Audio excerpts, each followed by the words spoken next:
Eu sou o Marcos Vincenzi, eu trabalho na Return Capital. A Return é uma securitizadora, né, uma empresa que basicamente nós compramos dívidas e tentamos recuperar. E eu sou gestor, líder de ciência de dados. Desde o início, assim, né, nós compramos carteiras, então já recebe dados prévios dessa carteira que a gente vai comprar, um set simplificado de dados, mas dessa análise de dados já começa ali, né? Então, já no que a gente chama de pricing, né, o valuation dessas carteiras. E na sequência, caso a gente ganhe, é um formato de leilão, caso a gente ganhe, aí tem toda a estrutura para a gente conseguir recuperar isso, e a gente consegue até trabalhar mais dados nossos próprios, coisas que já aconteceram com aquele devedor, se já pagou, se não pagou, se alguém ligou para ele. Então, tudo isso é levado em conta. Então, assim, tem uma estrutura de dados muito grande, aí estamos falando de mais de 30 milhões de CPFs, pensa nisso, cada um muitas vezes com mais de uma dívida, então gera um set gigante de dados. Então, basicamente assim, a gente tem que pensar o que a gente quer saber, né? Então, o que os dados podem trazer de resposta para a gente.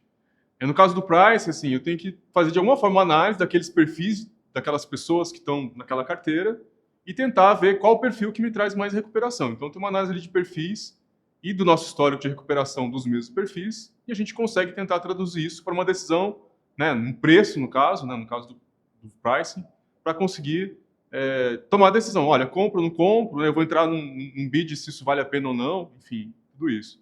No pós-compra, aí, bem, é muita coisa. Então, a gente vai tentar dizer assim, quem que eu priorizo, quais os perfis que eu priorizo para cobrança, por exemplo, quais os perfis que não me trazem retorno, quais os perfis que têm probabilidade, por exemplo, de me dar uma reclamação, algo assim. Então, tudo isso são, basicamente, a gente constrói perfis, né, que separa para o tipo de ação que a gente quer fazer. Na minha parte, a Cláudia Suzuki, que ela está justamente no Price, está mais tempo na Return do que eu, estou há 5 anos, mas ela fala que, assim, basicamente, foi antes da pandemia, deve ter sido em torno de 2019, num projeto justamente para o pricing, para ajudar nessa modelagem do pricing, né? Modelagem de dar o preço para uma carteira. Desde então, uma parceria que só aumenta e só é reforçada. O grande modelo que eles fizeram para a gente é justamente esse modelo de propensão, então identificar quais os clientes são mais propensos ao pagamento, né? Então, para a gente fazer alguma forma de atuação, alguma abordagem.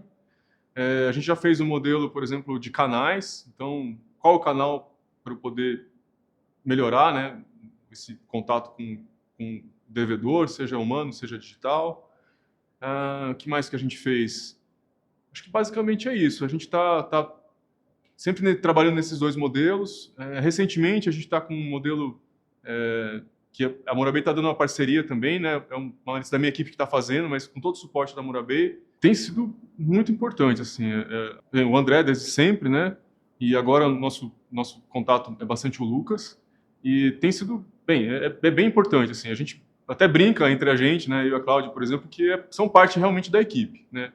A gente entende eles como um braço muito forte para poder dar vazão às nossas ideias, aos nossos projetos que a gente tem. Então, é realmente importante. É um desenvolvimento contínuo dos dois lados, né? Até acho que em alguma das palestras o próprio Eugênio falou dessa coisa do perfil, né? Que é um perfil mais híbrido, né? Então a gente sente bastante até o desenvolvimento da própria Murabay no entendimento do nosso negócio. Isso retroalimenta, né? Então eles conseguem ter uma visão de fora que às vezes a gente não tem para poder estimular outras visões, outros desenvolvimentos. Às vezes as pessoas pensam em ciência como, né, um laboratório, né, um ratinho, um microscópio, mas é ciência de dados.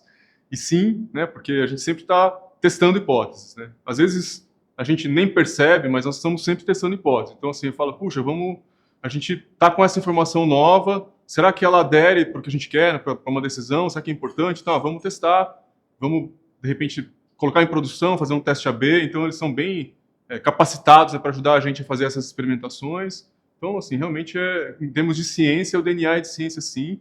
E também na parte teórica, né? Então, assim, mesmo na parte de modelagem e outra parte que eles são muito fortes, essa parte de engenharia de dados e da parte de colocar o modelo para rodar nas implantações, isso tudo realmente é um ponto forte deles.